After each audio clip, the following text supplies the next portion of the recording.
नमस्कार दोस्तों। तो आज हम पढ़ेंगे सिविल प्रक्रिया संहिता की धारा 52 विधिक प्रतिनिधि के विरुद्ध डिक्री का प्रवर्तन। तो धारा 52 हमको पढ़ने को मिलती है निष्पादन प्रक्रिया वाले टॉपिक में। मतलब डिक्री का निष्पादन करते समय क्या प्रक्रिया अपनाई जाएगी, यह हमको पढ़ने को मिलता है धारा 51, धारा 52, धारा 53 और धारा 54 में। तो आज हम पढ़ेंगे विधिक प्रतिनिधि के विरुद्ध डिक्री का निष्पादन किस प्रकार से किया जाएगा। धारा 52 बात करती है विधिक प्रतिनिधि के विरुद्ध डिक्री का प्रवर्तन। मतलब निर्णित ऋणी यानी वह व्यक्ति जिसके खिलाफ डिक्री पारित की गई है उसके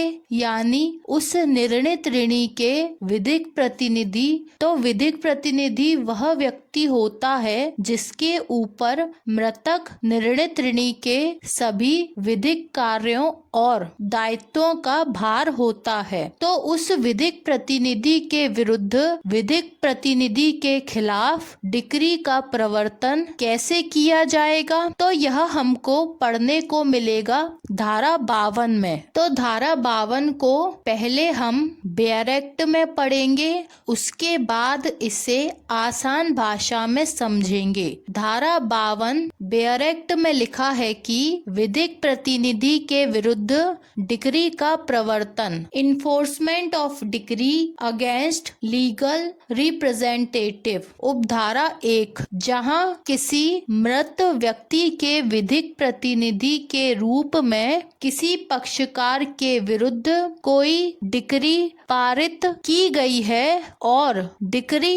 मृतक की संपत्ति में से धन संदत्त किए जाने के लिए है और वह ऐसी किसी भी संपत्ति की कुर्की और विक्रय द्वारा निष्पादित की जा सकेगी। तो अब हम धारा 52 की उपधारा 1 को आसान भाषा में समझते हैं। धारा 52 उपधारा 1 जहां किसी मृत व्यक्ति के विधिक प्रतिनिधि के रूप में, मतलब कोई ऐसा व्यक्ति है जिसकी मृत्यु हो चुकी है, तो उस मृत व्यक्ति के विधिक प्रतिनिधि के रूप में क्या होता है, किसी अन्य पक्षकार जो उस मृतक व्यक्ति का विधिक प्रतिनिधि है उसके विरुद्ध उसके खिलाफ कोई डिक्री न्यायालय द्वारा पारित की गई है और वह डिक्री मृतक की संपत्ति में से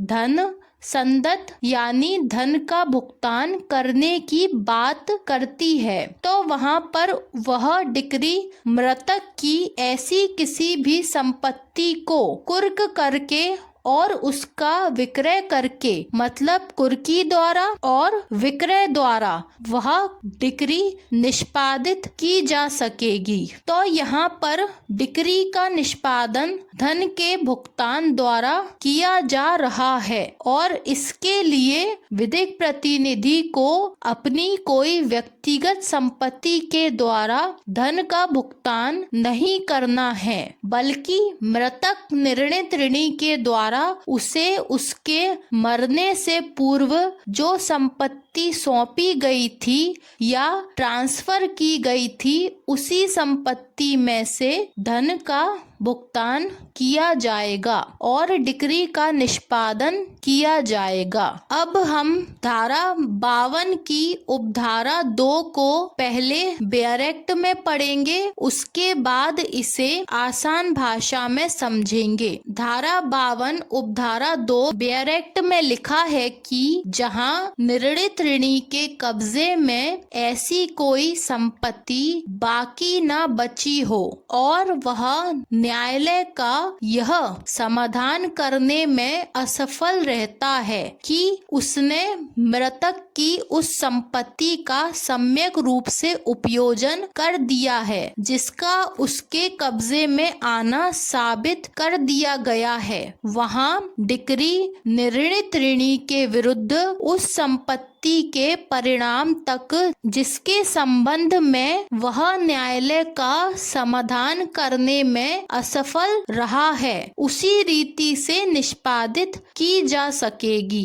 मानो वह डिक्री व्यक्तिक रूप से उसके विरुद्ध पारित की गई थी। तो अब हम धारा 52 की उपधारा 2 को आसान भाषा में समझते हैं। धारा 52 उपधारा 2 जहाँ निर्णित ऋणी के कब्जे में ऐसी कोई संपत्ति बाकी न बची हो, तो उपधारा 2 में जो निर्णित ऋणी शब्द का प्रयोग किया गया है तो वह निर्णित ऋणी है मृतक का विधिक प्रतिनिधि, मतलब मृतक के विधिक प्रतिनिधि को उपधारा 2 में निर्णित ऋणी कहा जा रहा है। तो जहाँ निर्णित ऋणी मतलब विधिक प्रतिनिधि के कब्जे में मृतक निर्णित ऋणी की ऐसी कोई संपत्ति शेष बाकी न बची हो और वह न्यायालय का यह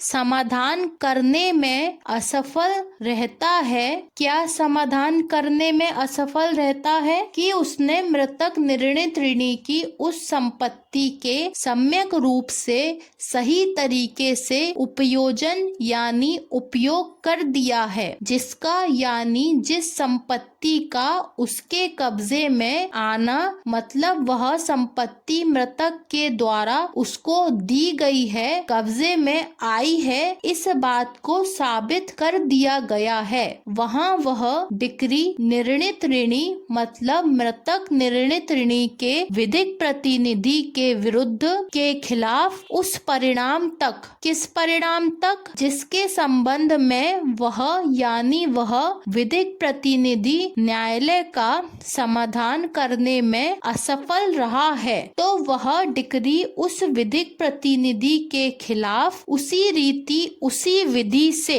निष्पादित यानी पालन की जा सकेगी मानो वह डिक्री व्यक्तिगत रूप से यानी व्यक्तिगत रूप से उसके विरुद्ध मतलब उस विधिक प्रतिनिधि के विरुद्ध पर्सनली पारित की गई थी। तो अब हम धारा 52 को थोड़ा डिटेल में समझते हैं। धारा 52 यदि किसी व्यक्ति के खिलाफ कोई केस न्यायालय में दर्ज है और उसकी मृत्यु हो जाती है और वह अपनी मृत्यु से पूर्व किसी अन्य व्यक्ति को अपना विधिक प्रतिनिधि बना देता है और उसकी मृत्यु के बाद विधिक प्रतिनिधि के रूप में किसी अन्य व्यक्ति के खिलाफ कोई डिक्री पारित की जाती है और वह डिक्री मृतक की संपत्ति में से धन के भुगतान के लिए पारित की गई है, तो मृतक निर्णित ऋणी द्वारा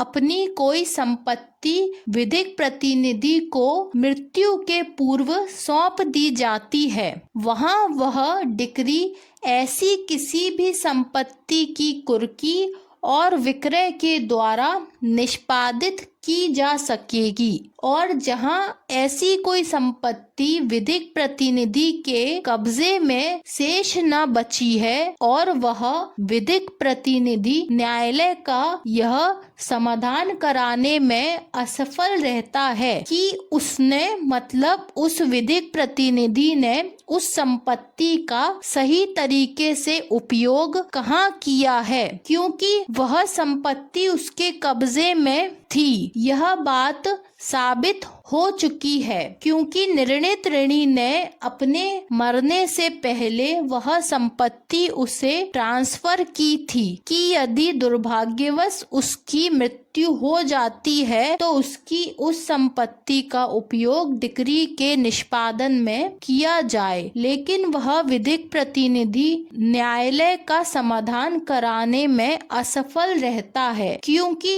हो सकता है कि उस विधिक प्रतिनिधि ने उस संपत्ति का प्रयोग अपने किसी व्यक्तिगत कार्य में किया हो। ऐसी स्थिति में उस संपत्ति के परिणाम तक मतलब जितनी कीमत की वह संपत्ति है उस मूल्य तक जिस मूल्य की संपत्ति के संबंध में वह न्यायालय का समाधान कराने में असफल रहा है तो वहां पर वह डिक्री उसी रीति से निष्पादित की जा सकेगी मानो वह डिक्री व्यक्तिगत रूप से उस विधिक प्रतिनिधि के विरुद्ध ही पारित की गई थी। मतलब विधिक प्रतिनिधि की किसी व्यक्तिगत संपत्ति से उस डिक्री का निष्पादन किया जाएगा। तो यह थी सिविल प्रक्रिया संहिता की धारा 52 जो हमें यह बताती है कि विधिक प्रतिनिधि के विरुद्ध डिक्री का निष्पादन किस प्रकार किया जाएगा और किस संपत्ति में से किया जाएगा। तो यह थी सिविल प्रक्रिया संहिता की धारा 52। अब मिलते हैं अगले लेक्चर में। धन्यवाद।